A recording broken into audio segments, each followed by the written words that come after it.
नहीं देखु भुवनेश्वर को सुरक्षित रखापी सरकार यथासाध्य उद्यम चलती केवल भुवनेश्वर नुह आज महिला जनित क्राइम को आखि आगे रखिक जदि आम जो सर्वेक्षण होती गत वर्ष मान तुलन 2024 मसीहा हो कि 2025 मसीहा हो संख्या अपराधर संख्या निश्चित भाव में बहुल भाव में कमी तेणुक जो काँ भाँ घटना को लेकिन कौटी जो भली भाव में विरोधी दल जो उत्पात मचाऊँच मु गोटे कथा स्पष्ट भाव में कहे जे जो जगार भी साधारण घटनाटी घटी विशेष करी महिला मानक ऊपर कौन आक्रमण होती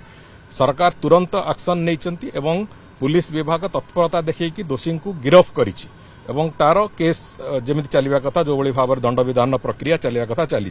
तेणुक स्पष्ट भाव में अपराधी मनरे भी डर अच्छी एवं आमे आशा करिबा आहुरी अधिकरु अधिक